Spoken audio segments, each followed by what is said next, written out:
Yeah, I've always talked at my dad about what I'm doing, what I'm going to be doing, right? I'm going to be this millionaire, this is going to happen, blah, blah, blah, blah. And I always say, it's not about whether it actually happens, right?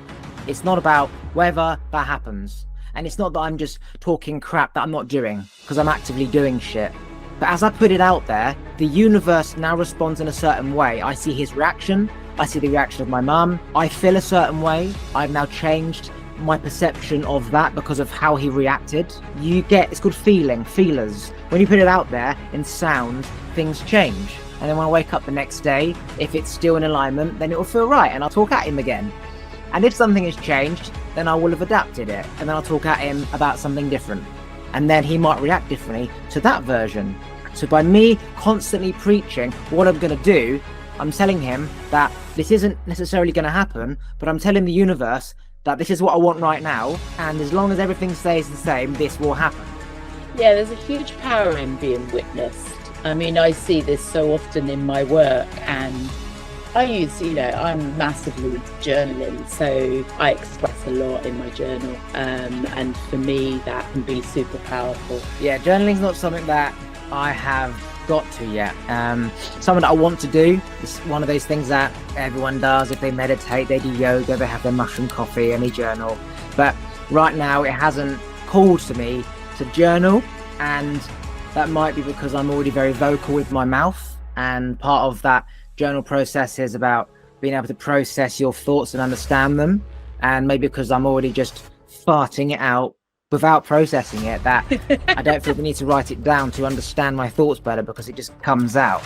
But yeah, something I would like to do, just hasn't come to me yet.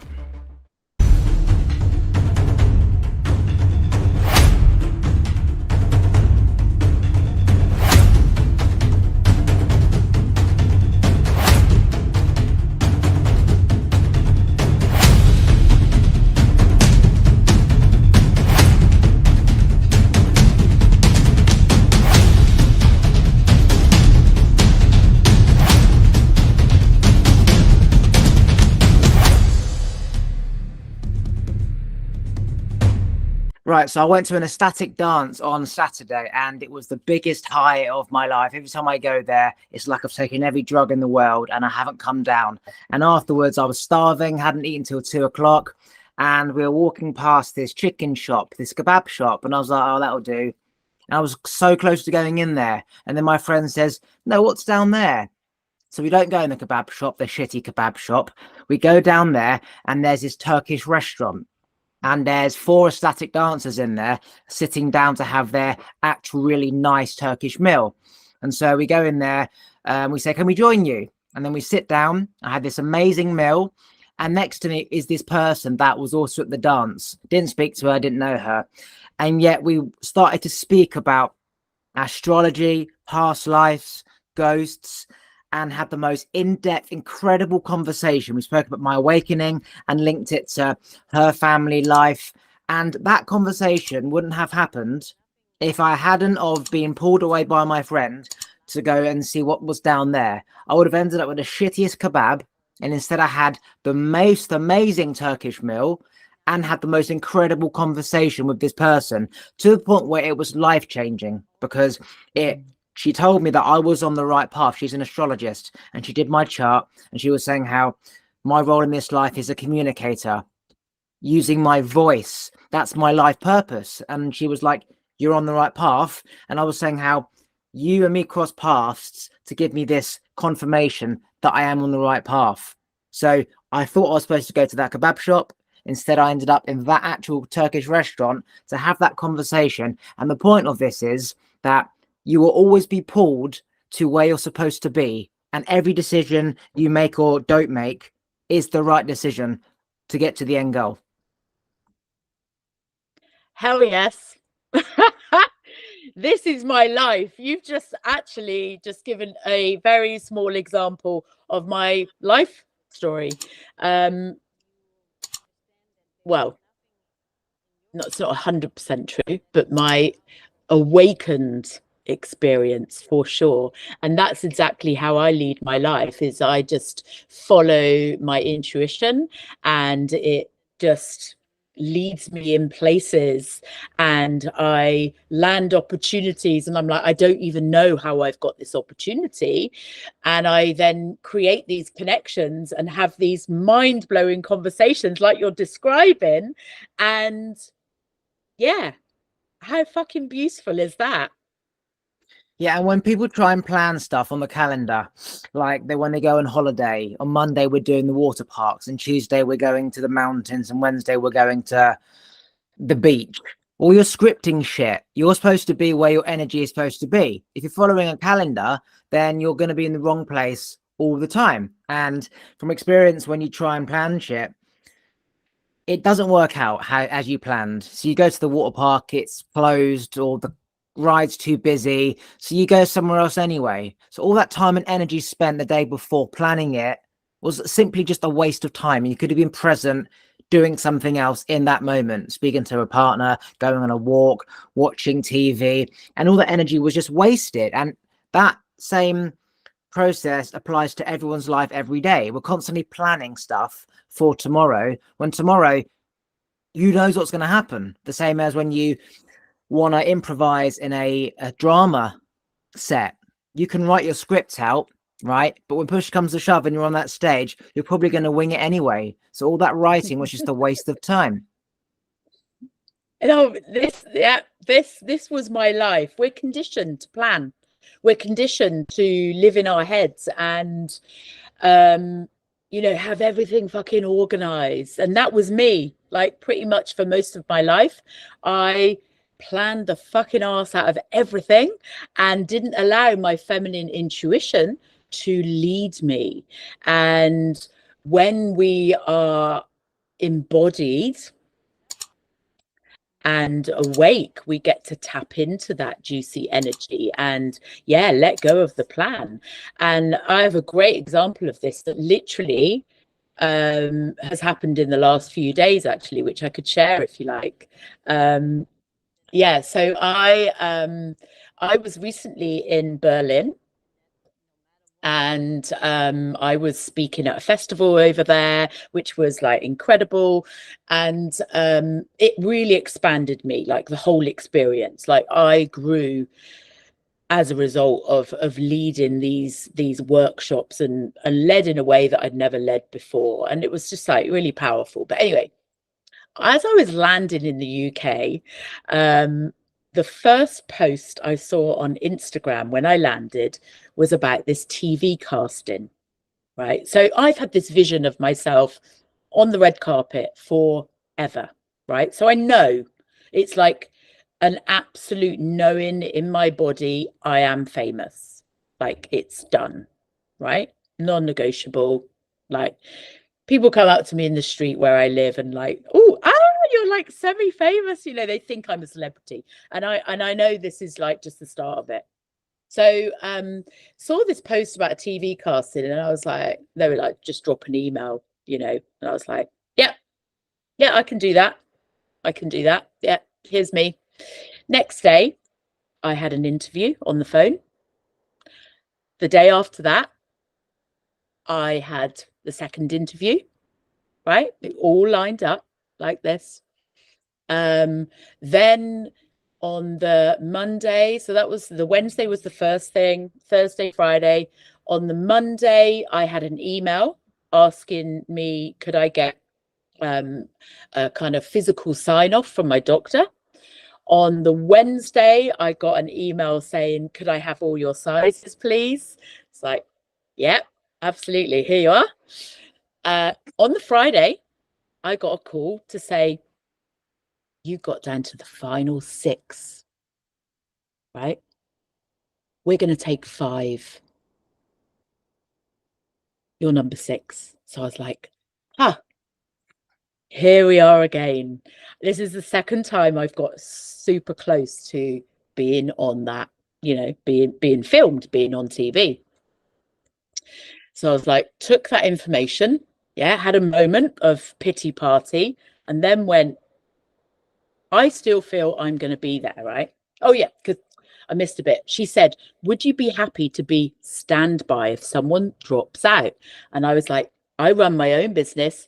So, yes, I can have 2 days clear next week because I control my diary. So yeah, no problem. I'll keep Wednesday and Thursday free. The space was there, right? So I'm like, yeah, like this is happening.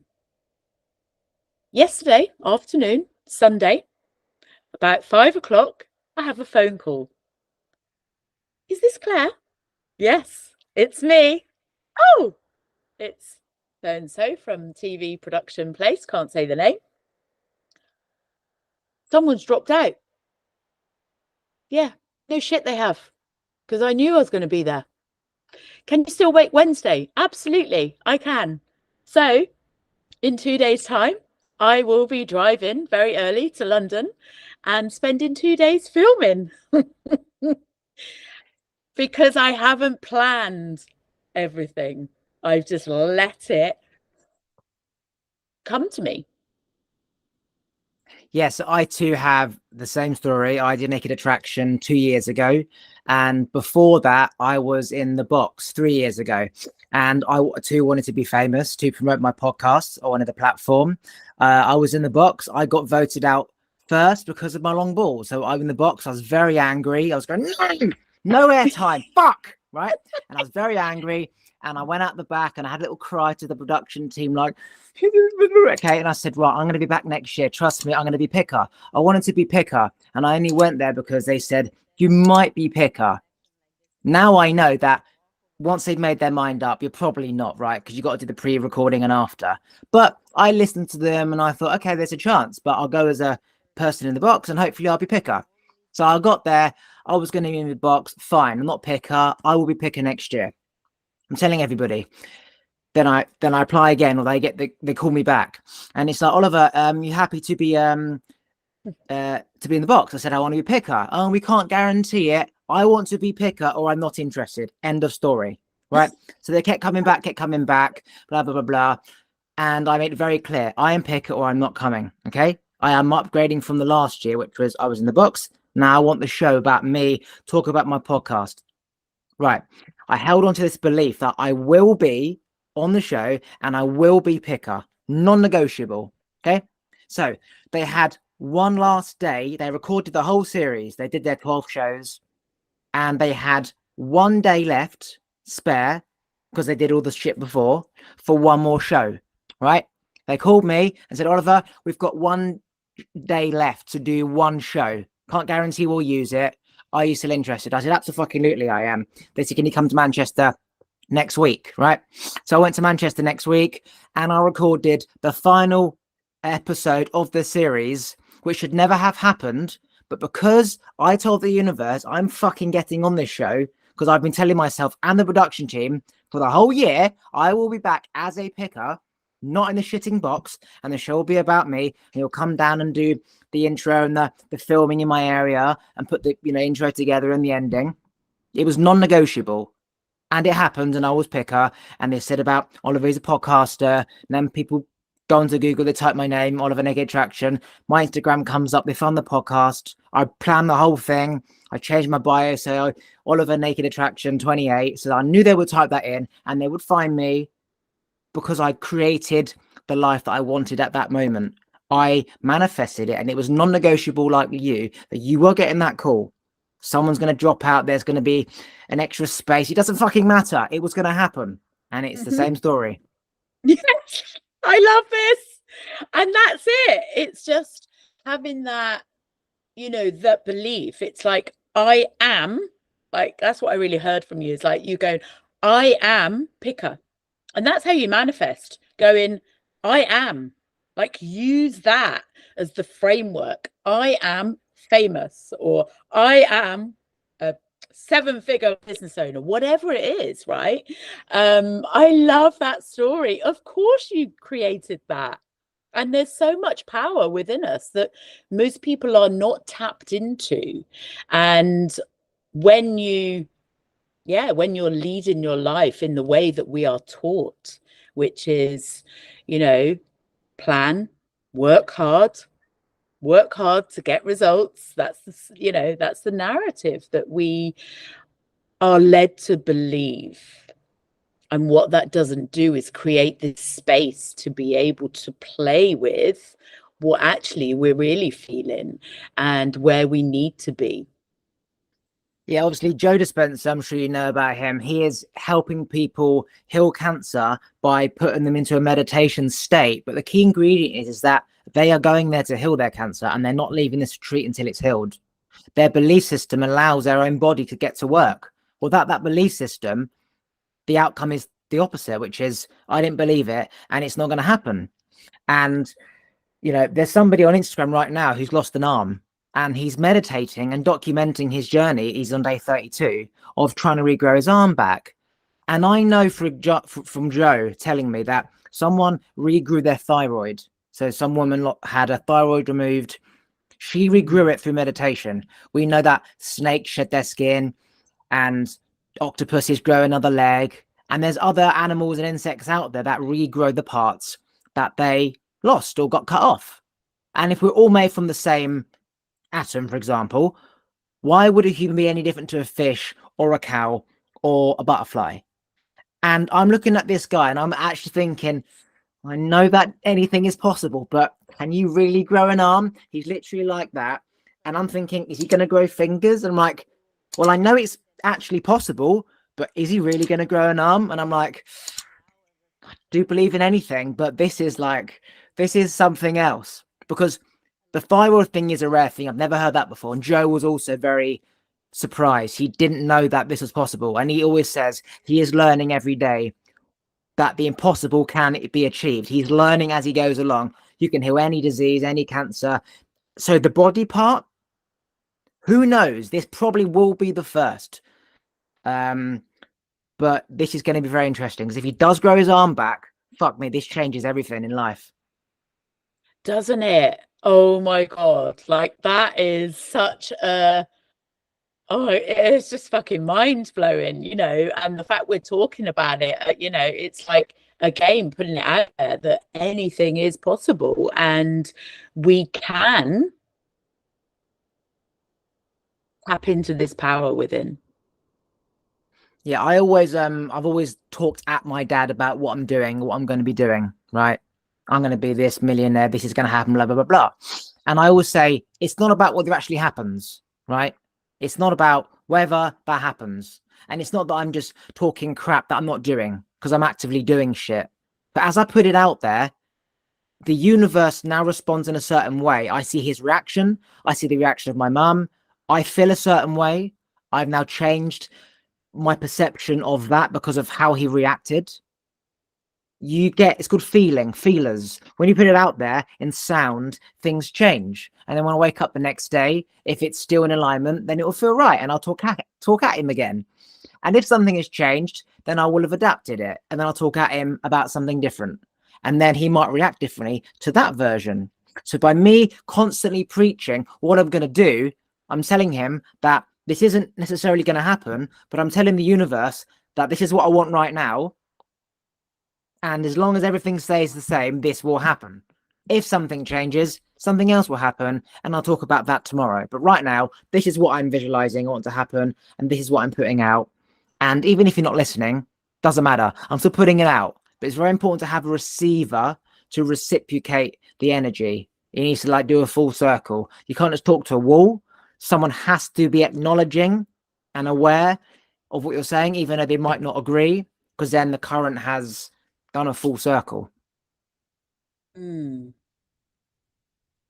there's a huge power in being witnessed. I mean, I see this so often in my work, and I lead a membership group called the Liberation Lounge, and we only meet once a fortnight, right? That's it. And it's a group, it's for an hour on Zoom. But I can't tell you the amount of shifts and transformations that are being created in that group. And it's like my lowest level, way to coach with me and be in my energy and in my world. But what I'm witnessing is the power of that. It's just incredible. So yeah, I really hear you. I mean, I use I use, I'm massively into journaling, so I express a lot in my journal. And for me, that can be super powerful. Yeah, journaling's not something that I have got to yet. Something that I want to do. It's one of those things that everyone does. If they meditate, they do yoga, they have their mushroom coffee and they journal. But right now it hasn't called to me to journal. And that might be because I'm already very vocal with my mouth. And part of that journal process is about being able to process your thoughts and understand them. And maybe because I'm already just farting it out without processing it, that I don't feel the need to write it down to understand my thoughts better because it just comes out. But yeah, something I would like to do, just hasn't come to me yet. Yeah, it's recognizing your way, isn't it? And I know it's powerful for me to voice as for anyone, right? But in the absence of someone to voice it to, I will write it in my journal. And I know that, yeah, just me expressing is just super powerful. But I think it's just acknowledging your way. And I think yeah, I think that's all I wanted to say on that, really. You'll know if you need to explore that way. But on the famous thing, I wanted to be famous growing up, and what I decoded the fame to be is being recognized in the way that I want to be recognized. And so I would, in my mindset, go through different versions of what fame would be. Fame in a room where everyone comes up to you and knows you, and then you leave the room and go outside and no one knows who the fuck you are. Versus walking down the street, people recognize you. You go in the room, people recognize you. And I was trying to compare what would I like. And then I thought, well, actually, I'm a very in my own world person. When I'm in the spa at David Lloyd, I don't want to speak to anybody. So would I really want to walk down the street and people want to speak to me when I don't really want to speak to you unless I'm actively speaking to you? And the answer is no. But then I thought, I do want the ability to be on and be me all the time because I get a reaction. I like a reaction. I like helping people and I like talking. But then also, I need to have off time. And I wouldn't have an off time if I simply was just famous. So then I thought, okay, being recognized in a field where when I go into that environment of people, they know exactly what I do in my work. Is that the better answer versus just being recognized because they simply know your face? And then I thought, yes, that's what I'm after, is recognition in the way that I want to, where I can be me because you're expecting me to be me because you know what I'm like. So it's almost like you give me permission to start talking, and I still get the peace and quiet when I'm out and about. Even though I would like to tell jokes and do some stupid shit on camera, I admire my own time by myself as much as being with people. And that was my journey from after the Naked Attraction. Do I really want fame, or is it just I want recognition? And it seems like it's the same, but it isn't. But it's very close. And unless you analyze it, it can be misconstrued as fame. That's what I that's what I came to when after I'd been on the show. Yeah, I love the how you dived into the specifics around that because yeah, it's going to be different for everyone. And I think, when you are, you know, impacting lots of people through your work, in that kind of same way, looking after being able to protect your own energy is super important. And yeah, I'm a massive extrovert, but I equally really love time on my own. Like that's deeply important. It's when I get to really connect with myself and really get to hear my intuition. And I love being in nature. I love dancing. I'm always out dancing on the streets. And I think this afternoon I'm going to go and jump in the river. And so that time for myself is like so vital, I find. And I think, yeah, we're doing powerful work. So it's creating that kind of harmony, isn't it? Yeah, so I did mushrooms at the ecstatic dance, and when I was dancing for like 25 minutes, my eyes were closed and I was just in my own world, seeing lights and these images, and sort of with my hands moving to the images. And from that point, the outside world didn't exist. There was 300 people in the room probably looking at me because I was at the front, and they were doing their own little thing, and I was like facing that way when I thought I was facing that way. But the point was is that I was internal. I was in my own energy, my own feeling.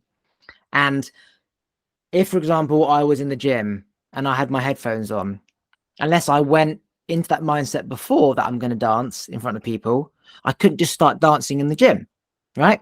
Not that I wouldn't have the confidence, because I do. Aesthetic dance, I'm just crazy.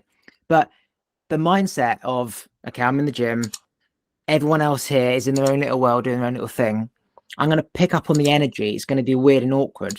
Whereas at the dance, because everyone's already in their own world and they're expecting you to be in their own world, there's no awkward energy. So when I had my eyes closed and I was doing this, it was like they weren't even there. And I opened my eyes and everyone was just doing their own weird shit. And the point of that is that I controlled the feeling that I wanted to feel, and I stayed in it. And I suddenly had awarenesses of, there's people here still probably watching, and I didn't care because I was in this own little bubble.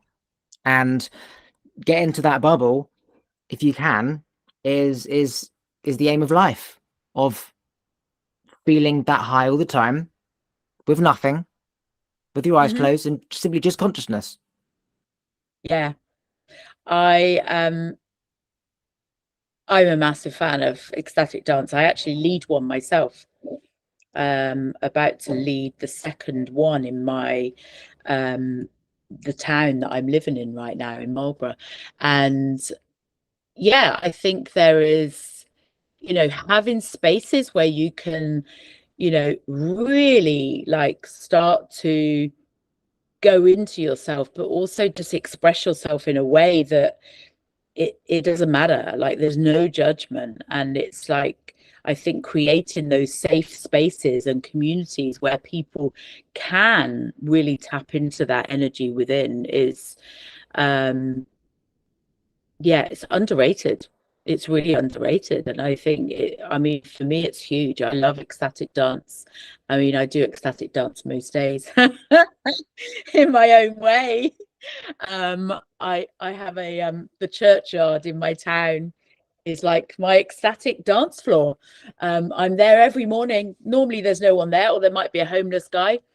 And I just allow myself to move whatever is inside me, and start to embody the feeling state that I want to take into my day. And I think, it's what you said about being really super conscious. Where is it that you go, by the way, to your dance? So it's a static dance in London. Oh yeah.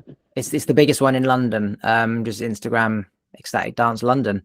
And it's been around for 15 years, and it is perfected to the T. They've mastered it, and it's the biggest high for 4 hours, from entry point to the center point, then the cacao bit, and then the sound bath bit, and then the breath work and all the humming and all the other crap we do. And then you go down, and then you have the fruit at the end, and then you talk, and then you leave. They've mastered it. And that's so nice. I used to dance like that when I was clubbing when I was 18, because I've never drunk. I don't drink. And I used to dance like that around a load of drunk 18-year-olds. And then people would sort of, yeah, he's a lad. And then all of a sudden their own unhappiness would kick in. And then they would disperse and separate. And then I'd just be left dancing like a chimp by myself. And they wouldn't be there, because all of a sudden the energy was too much. It reflected their own unhappiness, and they couldn't be there. And then I stopped clubbing, because I realized the more I was evolving and awakening, the more happy and content I was within myself, the more I could just not give a fuck. The more they were still in that little bubble mode of I care about everything and anyone, I had to stop going clubbing. And then all of a sudden, I found out about static dance. I turned up to a dance near me. I didn't know what it was. I thought it was sound baths. And I turned up and it was just the disco, basically.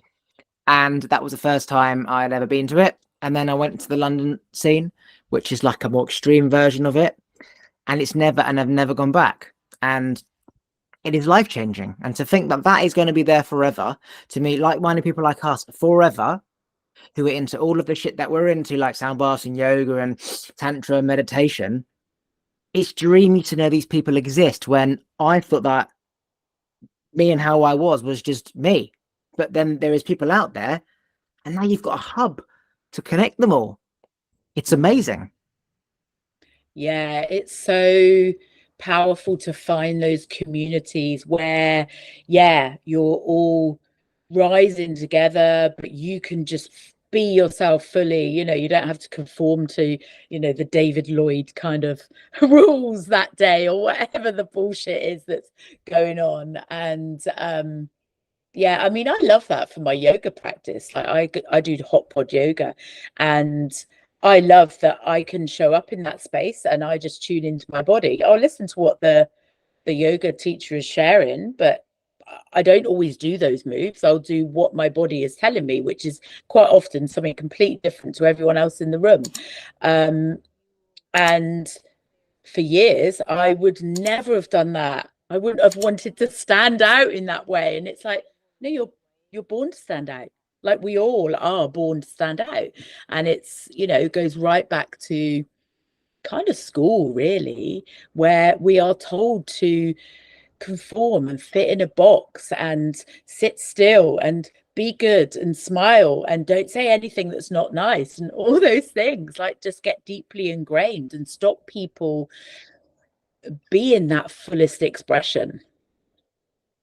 Yeah, and when I am in it, like for example, when I'm in yoga class, I'm following the teacher, but I'm also doing what I want. And they always say, feel free to do what you want. Don't feel pressure to do a certain move. Like, do it at your own pace. Yoga's about your own body. So if you don't want to do that, don't.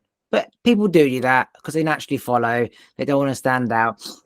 I just do what I want.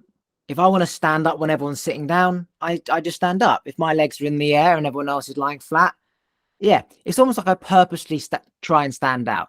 Unconsciously, I probably do, but at the same time, I've always just done what I've wanted to do. Well, I don't care anyway. But and that does go back to, like, school days where you are different. And so, like Katy Perry with her big pink hair and Lady Gaga with the big steak on her head and all these famous people, they purposely stand out more because they always didn't fit in. So it's like, well, if I'm going to stand out, I might as well really stand out. And like Katy Perry and Lady Gaga and Jessie J, they have got family and kids and they've settled down and they don't feel the need to stand out anymore. I, on the other hand, are the same. I don't feel the need to stand out anymore, but because it's ingrained in me to be different, I can't help it. I can't help but do something on purpose just to be different. Like, yeah, that's it really. But the whole point is that not being afraid to be yourself. That's the key thing here. Yeah, exactly. And I think it's, I really relate to what you're saying, because I don't kind of like, show up at CrossFit or yoga or wherever and go, right, I'm going to stand out today. It just naturally happens for me. I'll start just breaking out into a song or dance move in the middle of a lift or whatever, and no one else is doing that. But I think it's about inspiring and leading. That's how I really see it. It's like showing that actually it's okay to do something different and do whatever the fuck you want.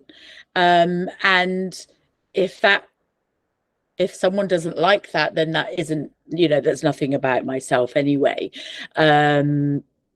Because yeah, I think we're powerful mirrors, whether people recognize it or not. Yes, after one of the ecstatic dances, we did Ministry of Sound. So they hired out Ministry of Sound in London, and it was just the static dancers in the Ministry of Sound, right? Most magical thing ever. 400-500 people in the room dancing sober, like we're in fucking Ministry of Sound Saturday night. Everyone's drunk on coke. We're all sober. Best night ever.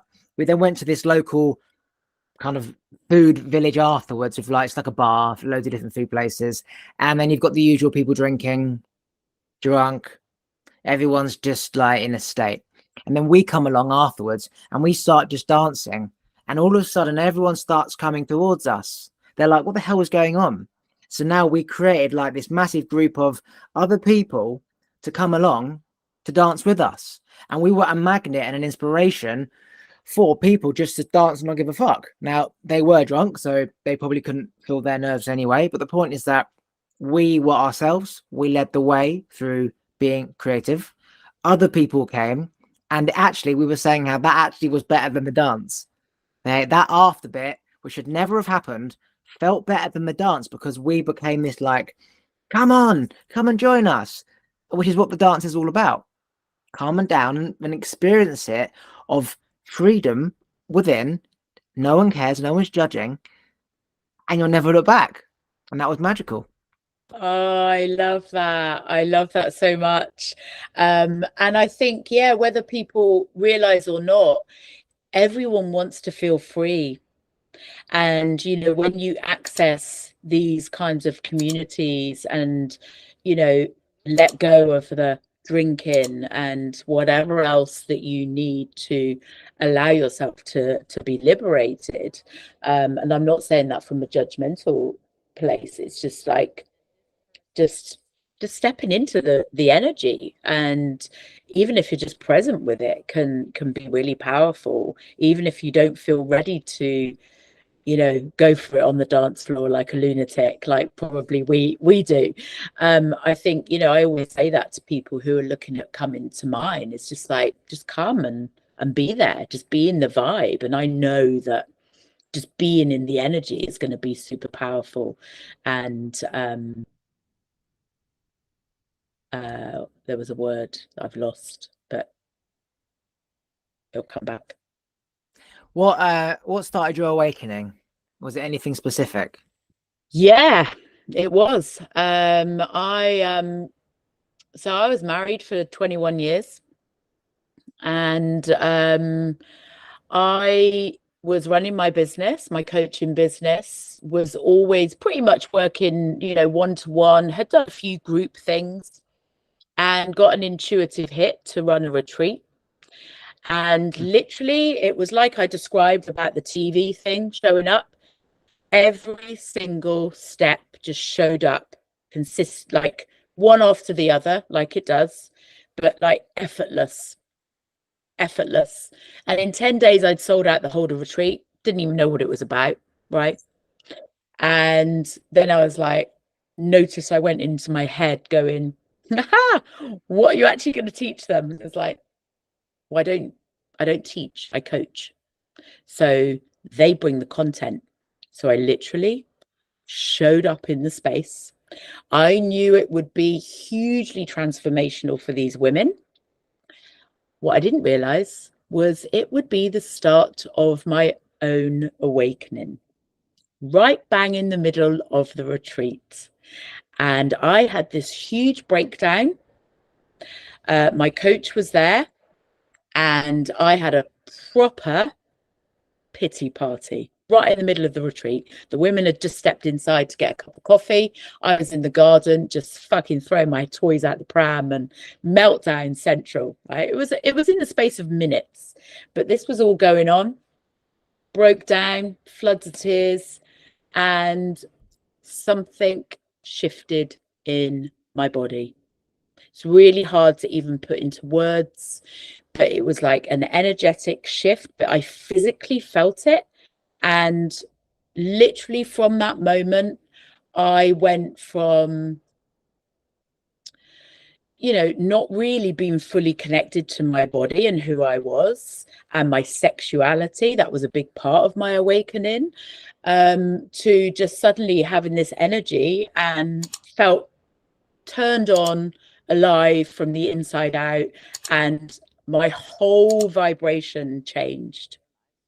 And from that day on, my life changed, and I stepped away from my marriage 3 weeks after. So you carried on coaching after your pity prammy thingy, you said, but you Yeah. had the awakening, carried on, and then you think, right, I've got to get back to work. What was that about? And then that's when everything happened. Yeah, essentially, yeah. That was like in a 10-minute window where this thing happened, you know, that something moved in my body. I I then just felt like this expanded self. Funnily enough, I'd just written an article for the press all about this, and it was like I felt expanded. I felt like I'd grown 10 foot. Do you know what the trigger was? Was it something someone said or did, or was it the energy of all these people that?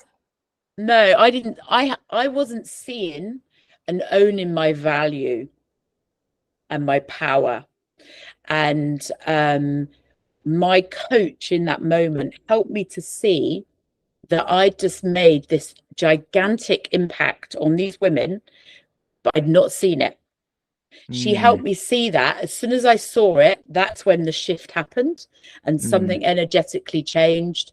And then I just had this new level of confidence, courage, just felt invincible.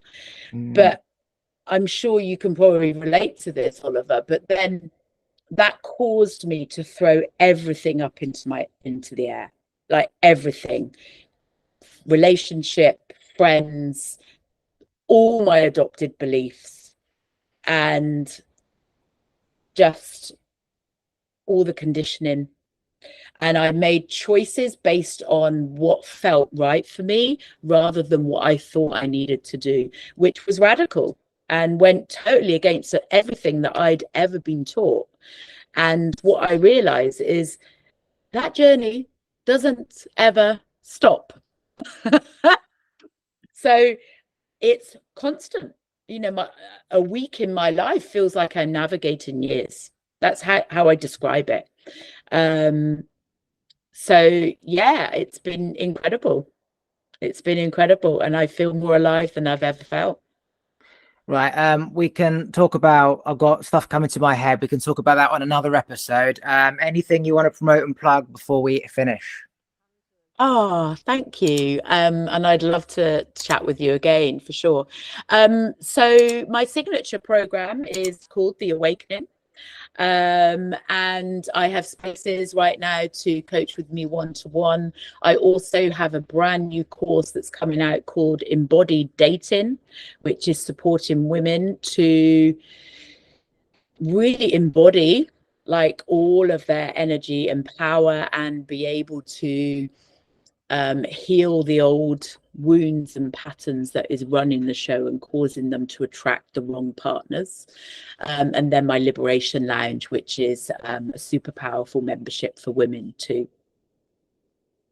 Okay, and if you had one day left to live, what is the one thing that you would tell the whole world? One day left to live, what would I tell the whole world? The most impactful thing you could say.